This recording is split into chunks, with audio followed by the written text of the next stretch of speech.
Ramiro García Falconi, penalista, inicia la siguiente conversación. Yolanda Torres desde Quito.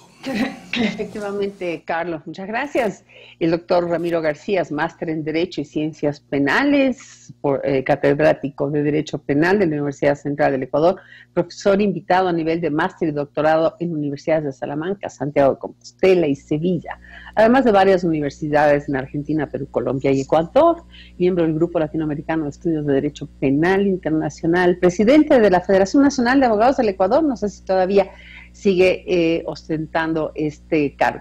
En fin, bienvenido, doctor, siempre es un gusto conversar con usted. Lo que nos ocupa hoy es el hecho de que la Defensoría del Pueblo presentó una denuncia ante la Fiscalía por el presunto delito de lesa humanidad durante las protestas de octubre de 2019 y pide la prohibición de salida del país del presidente de la República y ministros y otras personas involucradas. Su criterio, su opinión, por favor. Buenos días, un saludo para todos los televidentes. Muchas gracias por la invitación, un honor. Sí, he tenido la posibilidad de leer esta denuncia y realmente, con todo respeto, no tiene pies ni cabeza. Y digo no tiene pies ni cabeza porque cuando hablamos de delitos de lesa humanidad, asesinato, exterminio, esclavitud, deportación o traslado, tortura, violación, esclavitud sexual, etcétera, estas conductas per se constituyen delito, pero no necesariamente delito de lesa humanidad. Para constituirse en crímenes de lesa humanidad, tienen que cumplir la estructura que establece el artículo 7 del Estatuto de Roma de la Corte Penal Internacional, que dice que se entenderá por crímenes de lesa humanidad cualquiera de los actos siguientes, los que he enumerado, ataque generalizado o sistemático contra una población civil y con conocimiento de dicho ataque. En este caso, a la represión policial o militar, en la que puede haberse producido excesos sin duda, y que tendrán que investigarse, juzgarse y además tratarse individualmente. Esta estructura, pero la verdad sea de lo que son los crímenes de lesa humanidad. Sobre estos temas, vale la pena hacer un pequeño preámbulo. El Estatuto de Roma fue aprobado en 1998. Por 163 países, si no estoy equivocado.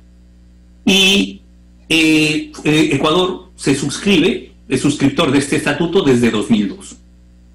A partir de 2002 también funciona la Corte Penal Internacional. Corte Penal Internacional que ha desarrollado estos conceptos de ataque generalizado sistemático contra una población civil y con conocimiento de dicho ataque en varias sentencias. Caso Katanga, caso Lubanga, caso Bemba hace poco, y en la imputación de otros casos como el caso al-Bashir de Sudán.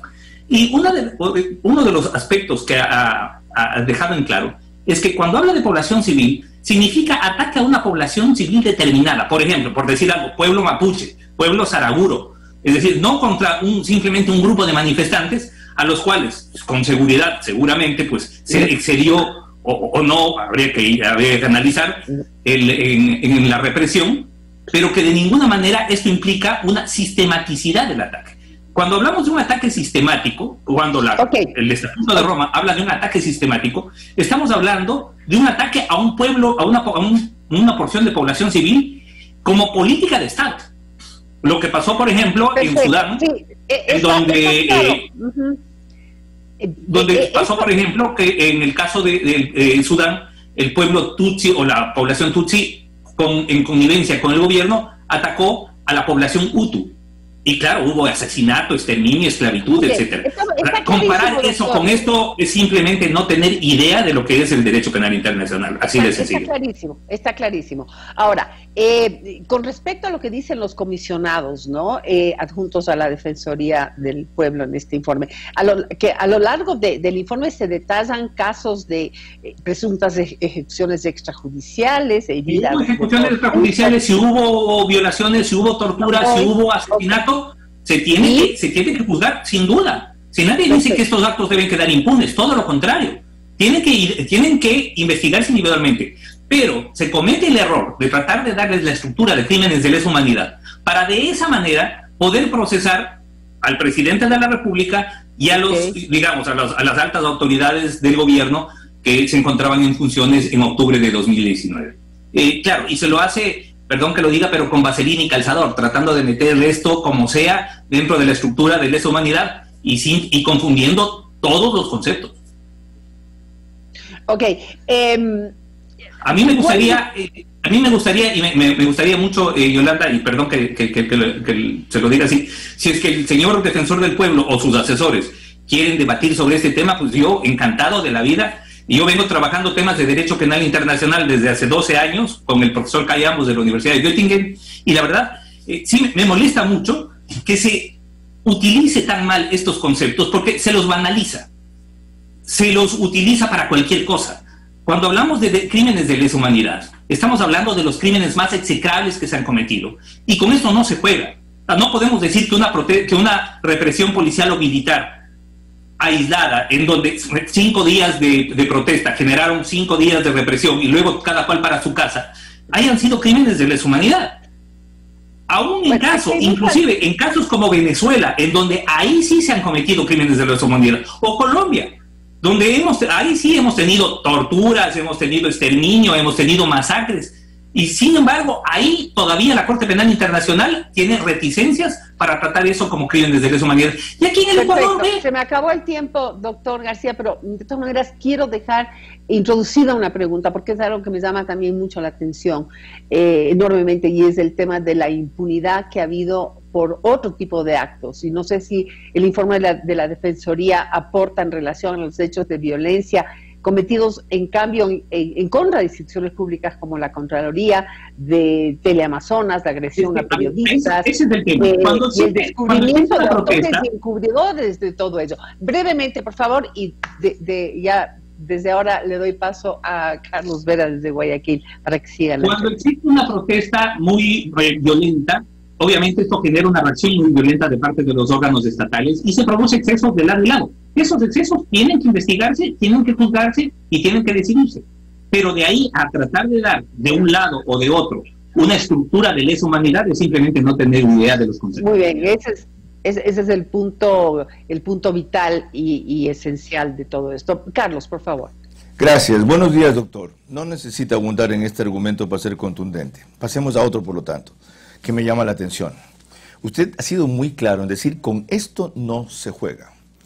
¿Quién juega con esto? Es decir, no es el defensor el que está haciendo este papelón solito, sino ¿quién más? Mire, se está tratando de manera populista. El populismo penal viene de todos lados. El populismo penal es cuando un candidato anda ofreciendo subir el número de la pena o incrementar el número de delitos, pero populismo penal también es utilizar conceptos penales muy estrictos, sobre los cuales ha habido más de casi 2 décadas, más de 2 décadas de desarrollo por parte de la Corte Penal Internacional, en varios casos que se han recibido un tratamiento mundial, y tergiversarlos en una coyuntura política. ¿Pero cree usted que él de repente se ha contagiado por el populismo penal así solito, o hay un grupo que lo induce a eso atrás? Yo creo que cuando la gestión de las instituciones y de las autoridades rebasa esa línea muy tenue, roja, que va hacia lo político, lleva a cometer estos errores. Y además no se asesoran. ¿Por qué la rebasa? Evidentemente hay un sesgo político en esto. Evidentemente sí, pero la temporalidad es política. Sí, pero ¿de quién es el sesgo político? Usted dijo ayer que era muy buena gente, que le tenía aprecio en uno de sus célebres tweets a este señor, pero que en eso está perdido, que no sabe nada. Ahora, Carlos, ¿quién lo mueve? Usted sabe que yo soy clarito en las cosas. A mí me parece que la actuación del defensor del pueblo en este caso es inadecuada, no es técnica y responde a un sesgo político. ¿Qué es cuál? Así de sencillo. ¿Qué es cuál el sesgo político? ¿Cuál es el sesgo político? Evidentemente, a través de esto se está tratando de afectar a una candidatura, favoreciendo a quienes han manejado ese relato, esa narrativa, el discurso de octubre de 2019, una especie de acto heroico que debió terminar con la caída del presidente de la República y con el regreso del correísmo. Bueno, así de sencillo. Eso quedó claro. En eso sí, las cosas claras. Sí, con usted sí, y le agradezco por eso. Completo el análisis, ahora sí. 6:42.